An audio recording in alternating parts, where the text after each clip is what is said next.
ABC, back for part 2 of the K's for the hard rock and heavy metal 80s stuff.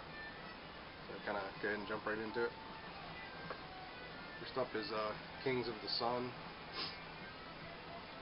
And it's been a while since I've listened to this. To be honest, I can't remember much about it. It's from 88.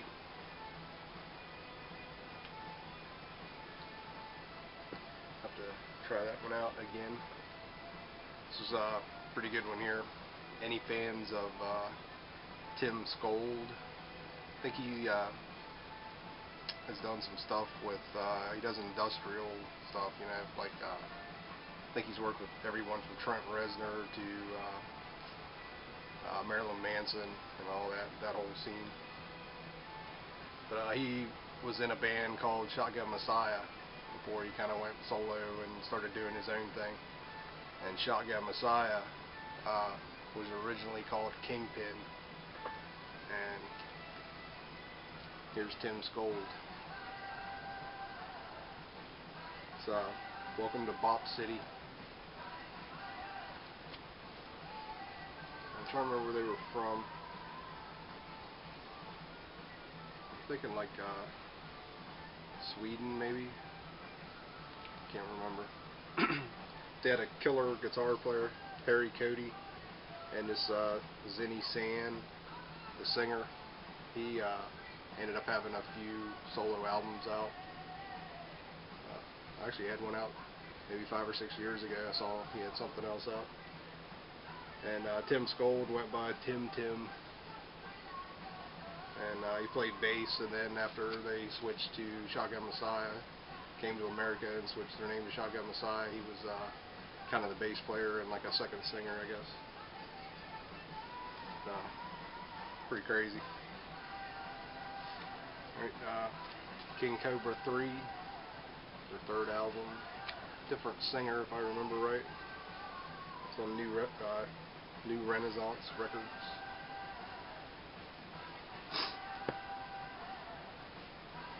King Cobra, Thrill of a Lifetime. This was their second album.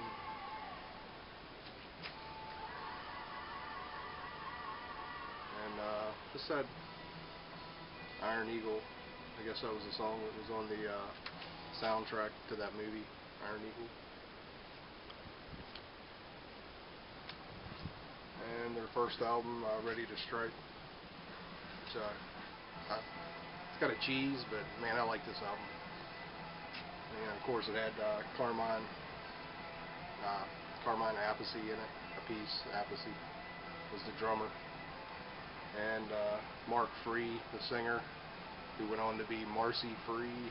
He got a sex change and became a woman. But it's a good album. Just total over the top kind of glam look to him. Kingdom Come, In Your Face. This was their second album.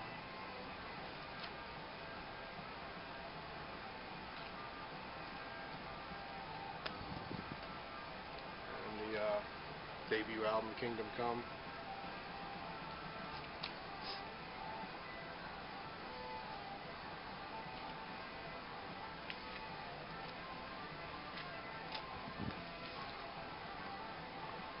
King Diamond, Abigail.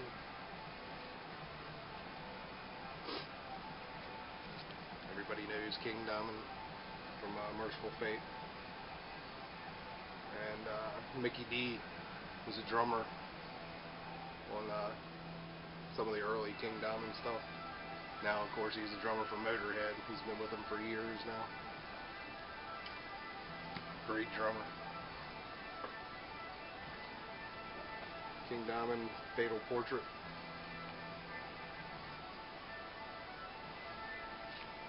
And Mikkey Dee's on this album also.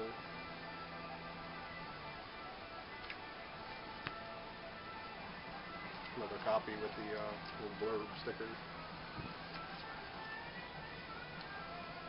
Kill for Thrills, Dynamite from Nightmareland. This band had Gilby Clarke.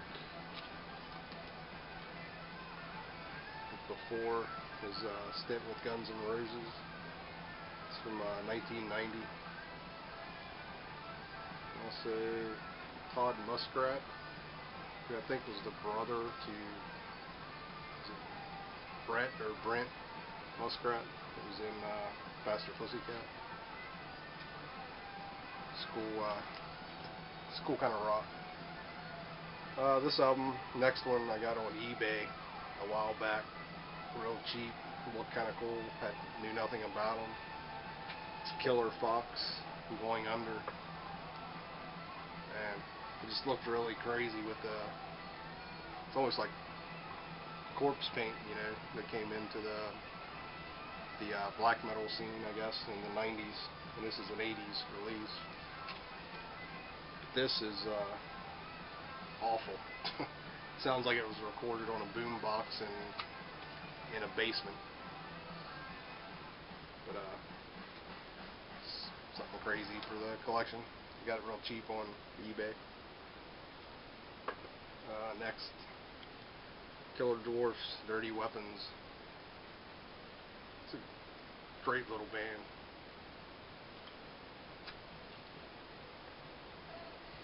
These guys were back together not long ago, maybe 5, 6, 7 years ago. Put out like a DVD and everything, and it was actually pretty good. Killer Dwarfs, Big Deal.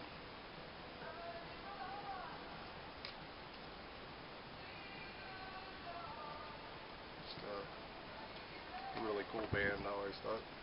And my favorite, Stand Tall.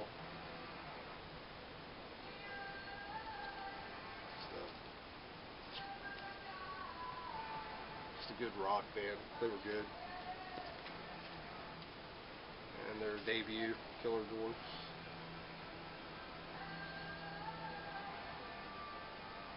From Canada, if I remember correctly. It's a cool picture on the back. This is on Attic, so I'm assuming they were from Canada. Next, Killer, Youngblood. I'm thinking these guys were Switzerland, Sweden. I can't remember. There's two different Killer bands, or two different bands named Killer.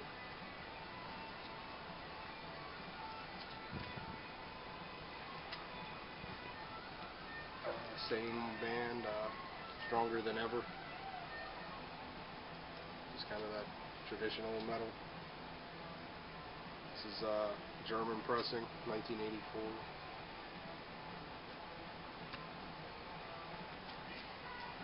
Killer Thriller.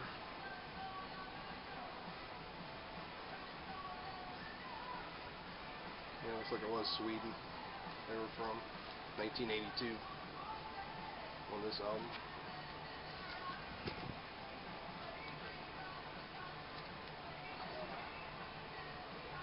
Killer, Lady Killer.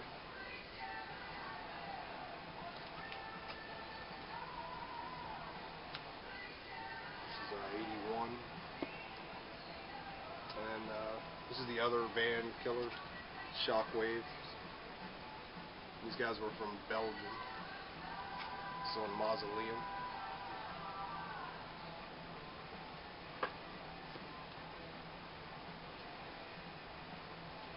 Kick-Axe, Rock the World. Good band. Has like that bass guitar on the back.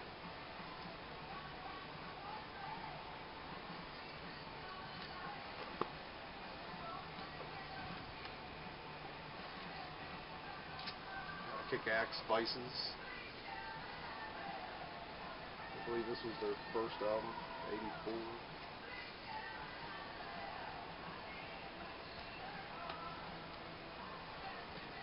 And one of my favorite bands from back then, Keel. It's Larger Than Live. This was like a, I guess kind of a comeback thing in '89. And it had new material inside A. And then Side B was a live recording.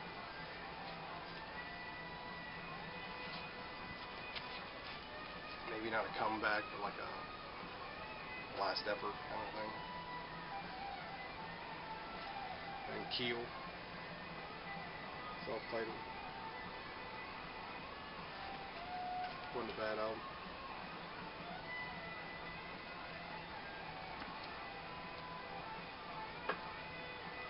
Keel, Final Frontier. I really like this one. This is 86.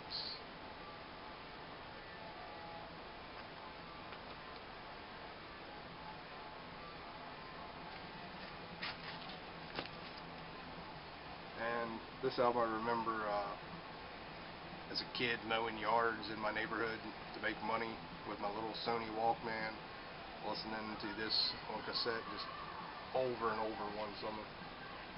The Right to Rock. Love this album. Listen to this album and Dio, Holy Diver. It seemed like all summer long mowing yards. I don't know why, but I was hooked on them that summer. And Keel's first album, Lay Down the Law. This is on Shrapnel, 84.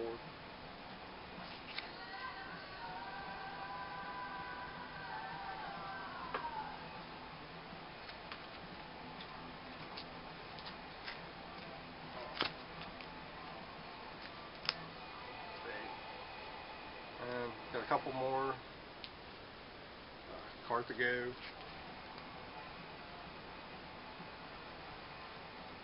And this is from Hungary.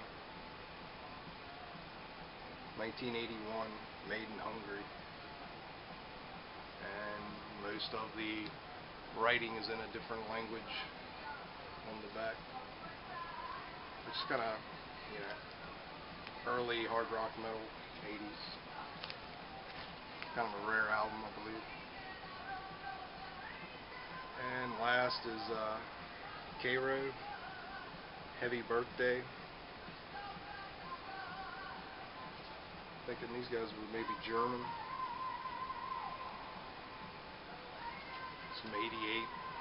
This is another one I need to listen to again, because I'm not remembering too much about what they sounded like. That's a cool cover. Heavy Metal Birthday Cake here. Alright, well, that's the end of the K's. Maybe try and do the next letter. I don't know, maybe tomorrow even. I'm off. And I have no plans. I'm just hanging out. I've had enough for the week. I'm just going to kind of listen to music and chill out with the dogs. Everybody else should be out doing their things. I got the house to myself. So, thanks for watching. Leave some comments. Thanks.